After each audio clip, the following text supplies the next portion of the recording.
Have you ever wondered why you feel like you're constantly moving, constantly trying, constantly doing, yet you're not actually getting closer to the life you want? You wake up already tired, push through the day, carry responsibilities, check off tasks, and somehow end the night with the quiet feeling that nothing truly changed.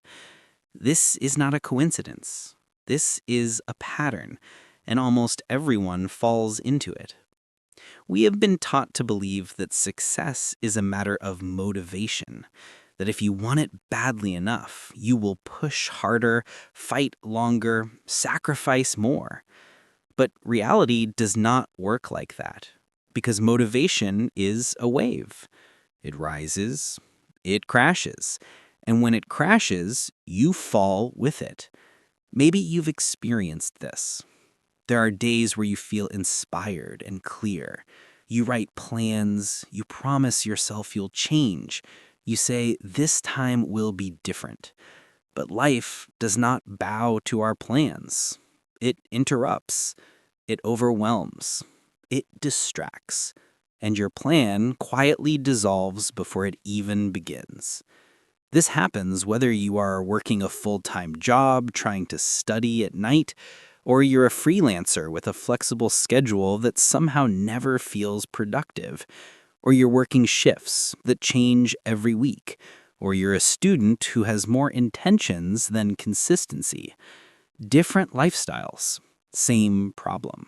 Because the problem is not about time, it's about the structure of how we use time.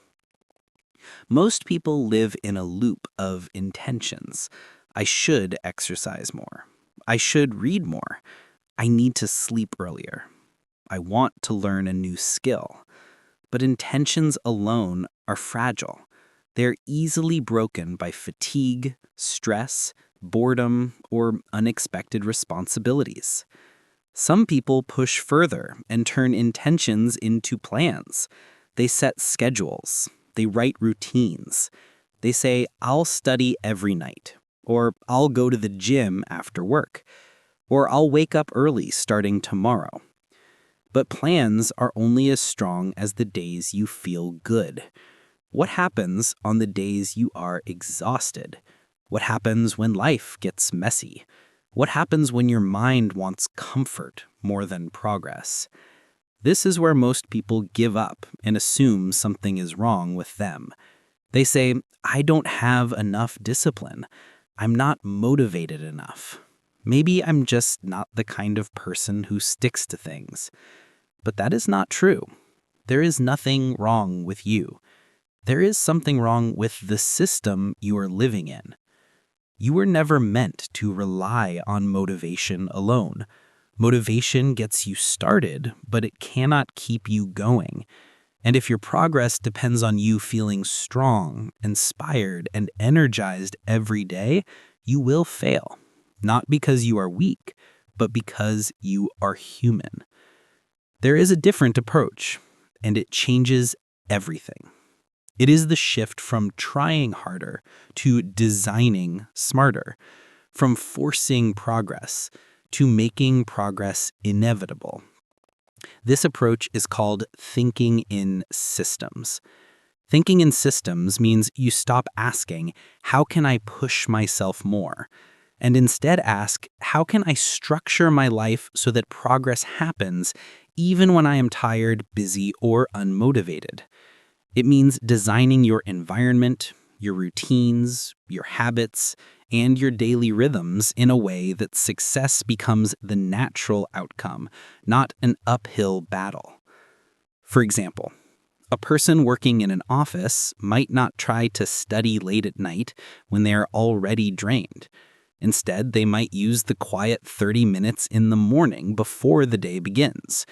Someone working rotating shifts might not try to force long workouts. Instead, they may commit to consistent 10-minute sessions that build identity and momentum.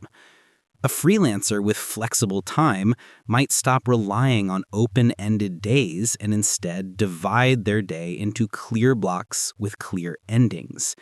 A student might not aim for hours of studying, but rather for repetition and recall in short, focused intervals. Different situations, different lives, but the same principle. Design the system to support you, not drain you.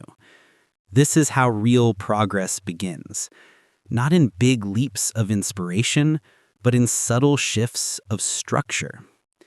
And once you understand this, everything changes. Because the question is no longer, do I feel motivated today? The question becomes, does my system make it easy to do the right thing today? And that is where we move next. How do you actually build a system that works even on your worst days? How do you create a life structure that carries you forward without forcing you to fight yourself? Let's go there. Now that we understand the problem, the question becomes simple. How do we build a system that helps us move forward even on the hard days? Not just a plan, not just a schedule, but a structure that supports us as we really are. Imperfect, emotional, sometimes tired, sometimes overwhelmed, always human. And to do that, there are 3 foundational principles you need to understand. Principle 1, see the whole landscape. Thinking in systems begins by acknowledging reality, not the version of yourself you wish you were. You do not design your life for the days when you feel strong, focused, and full of energy. You design it for the days when you feel slow, tired, stressed, uninspired, or emotionally drained. Because those days are not the exception. They are the majority of our lives. So the first step is to look honestly at everything that affects your ability to follow through. Your sleep, your energy patterns throughout the day, your work rhythm, your environment, your emotional triggers, your digital distractions, your responsibilities to others. Most people plan without considering these realities. They plan from hope. Systems are built from truth. This is why a student who says, "I'll study 3 hours every night," fails on day 2.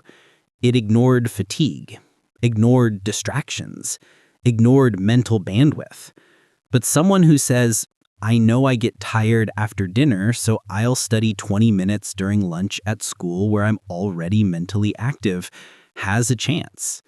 Because that system respects reality. Seeing the whole landscape means asking better questions.